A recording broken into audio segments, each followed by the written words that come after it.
नमस्कार, मी भारती. करिअर वार्तामध्ये परत एकदा सगळ्यांचे स्वागत करते.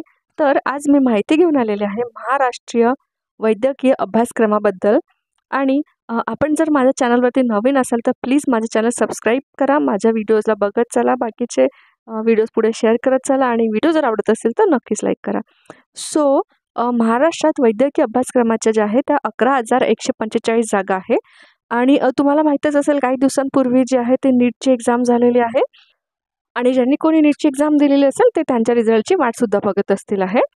सो आता जे मेन मला सांगायचे आहे की यावेळेस जे आहे ती मेडिकल प्रवेशासाठी जी आहे ती स्पर्धा वाढलेली आहे आधीच्या कंपॅरिझनमध्ये आणि नीटचा जो निकाल आहे तो जाहीर झाल्यानंतर MBBS आणि BDS अभ्यासक्रमासाठी महाराष्ट्र नीट 2024 प्रवेश जुलै 2024मध्ये सुरू होण्याची शक्यता आहे. म्हणजे चान्स बहुतेक मेमध्ये वगैरे जो नीटचा रिझल्ट येऊन जाईल मेच्या एंडिंगला वगैरे किंवा मेमध्येच आणि त्याच्यानंतर जे आहे जुलैमध्ये जे आहे ते ॲडमिशनची प्रोसेस सुरू होणार आहे. नीटबद्दल सगळ्यांना माहीतच असेल आहे, मेडिकल एंट्रन्स एक्झाम असते ती. आणि हे बघा आता शासकीय वैद्यकीय महाविद्यालयात प्रवेशाचे प्रत्येकाचे स्वप्न असते. मात्र दरवर्षी उमेदवारांची संख्या वाढत असल्याने स्पर्धाही वाढत चाललेली आहे. आणि मेडिकल सीट्स इन महाराष्ट्र बघूया आपण. गेल्या वर्षी देशभरातील वैद्यकीय महाविद्यालयात पदवी शाखा अभ्यासक्रमाच्या जागांसाठी संख्या 1,25,000 होती. या जागांवर प्रवेशासाठी तब्बल 21,50,000 विद्यार्थ्यांनी नीट परीक्षा दिली. म्हणजे लक्षात आलं असेल तुमच्या 2.25 जागांसाठी जे आहे ते 21,50,000 लोकांनी परीक्षा दिली होती. सो यावेळी विद्यार्थ्यांची संख्या 24 लाखांवर जाणार आहे. जागांच्या तुलनेत विद्यार्थ्यांची संख्या जास्त झाल्याने वैद्यकीय प्रवेशासाठी स्पर्धा वाढलेली आहे. मी आधी पण तुम्हाला तेच सांगितलं की माझा हा जो व्हिडिओ आहे तो मेन कॉम्पिटिशन जे वाढत आहे त्याच्याबद्दलच आहे. सो मागच्या वेळेस तरी 21,50,000 लोकांनी स्टुडंट्सनी अप्लाय केलं होतं, पण यावर्षी जे आहे ते 24 लाखांवर जाणार आहे असं सांगितलं जात आहे. आणि शासकीय वैद्यकीय महाविद्यालयात प्रवेशाचे प्रत्येकाचे स्वप्न असते. मात्र दरवर्षी उमेदवारांची संख्या वाढत असल्याने स्पर्धाही वाढत आहे. त्यामुळे समान गुण मिळणाऱ्या विद्यार्थ्यांची संख्या हजारोंच्या घरात जात आहे. त्यामुळे पहिल्या प्रयत्नात यश न मिळाल्यास दुसऱ्या आणि तिसऱ्या संधीसाठी विद्यार्थी तयार असतात. बरेचसे स्टुडंट्स असतात जे फर्स्ट अटेम्प्टमध्ये जर सिलेक्शन नाही झालं तर ते सेकंड अटेम्प्ट, थर्ड अटेम्प्ट जे आहे ते ट्राय करतात. अर्ज करण्यापासून वंचित राहिलेल्या विद्यार्थ्यांनी नीटने आणखी 2 दिवस दिले होते. याआधी अर्ज करणाऱ्यांची संख्या 23,81,933 होती. आता ती 24 लाखांच्या पुढे जाणार असल्याचा अंदाज आहे. सध्या 25 शासकीय वैद्यकीय महाविद्यालय तर 4 दंत महाविद्यालय आहेत. येत्या काही दिवसात ही संख्या 32 होईल आहे. म्हणजे यावेळेस जे आहे जी लास्ट डेट होती त्याच्या पुढे 2 दिवस वाढवून दिले होते कारण की बरेचसे विद्यार्थी जे ते अप्लाय करू शकले नव्हते. सो जी लास्ट डेट होती लास्ट डेटपर्यंत जी संख्या होती ती 23,81,933 होती आणि पुढे जे 2 दिवस वाढले गेले सो त्याच्यामध्ये किती वर्ष झाले हे आपल्याला कन्फर्म नाही आहे. त्याच्यामुळे असं म्हटलं जात आहे की 24 लाखाच्या पुढे ही संख्या जाण्याचा जो आहे तो अंदाज आहे.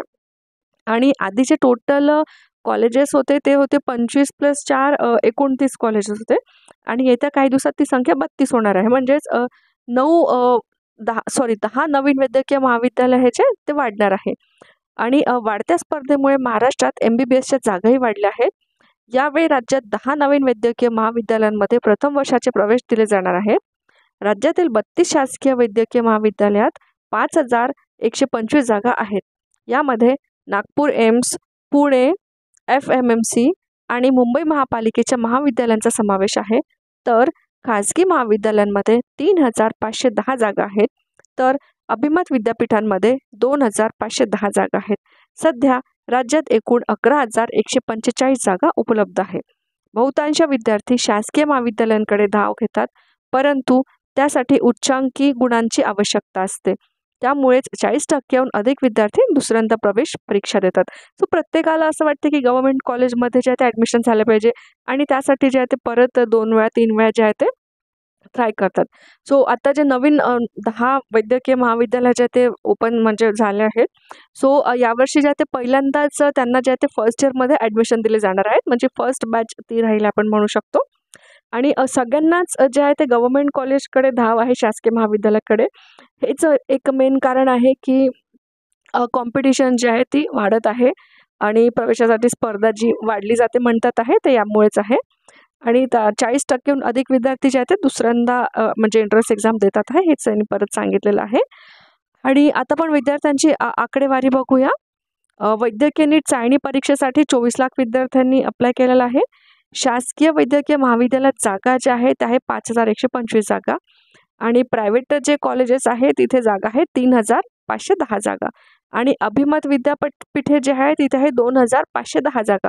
सो अशा टोटल जागा ज्या आहेत त्या आहे 11145 जागा आणि आपण जर रेशो कॅल्क्युलेट केला तर 11145 जागा आणि 24 लाख विद्यार्थी म्हणजेच एका जागेसाठी तो आहे 21.4550 समथिंग येते. म्हणजे आपण राऊंड फिगर 21 किंवा 22 विद्यार्थ्यांचं जे आहे ते कॉम्पिटिशन एका जागेसाठी असं म्हणू शकतो.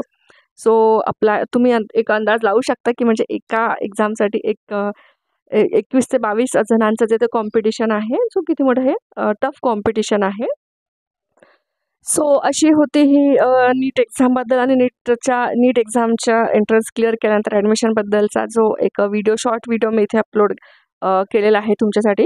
सो माझा व्हिडिओ आवडला असेल तर चॅनलला सबस्क्राईब करा, व्हिडिओला लाईक करत चला, पुढे शेअर करत चला आणि भेटूया परत एका नवीन व्हिडिओमध्ये. मी परत एकदा तेच सांगते की फ्रेंड्स, कॉम्पिटिशन खूप वाढत आहे. जे कोणी माझा व्हिडिओ बघत असेल त्यांनी खूप जास्त मेहनत करण्याची गरज आहे, कारण की पिक पॉईंटवर जाऊन पण बरेचसे लोकांचं जे ते सिलेक्शन होत नाही आहे, त्याच्यामध्ये परत परत अप्लाय करत आहे. सो त्याच्यामुळे मेहनत करा आणि अभ्यास करत चला आणि पुढे चालत चला. थँक्यू सो मच गाईज आणि बेस्ट ऑफ लक. परत भेटूया एका नवीन व्हिडिओमध्ये. तोपर्यंत बाय बाय.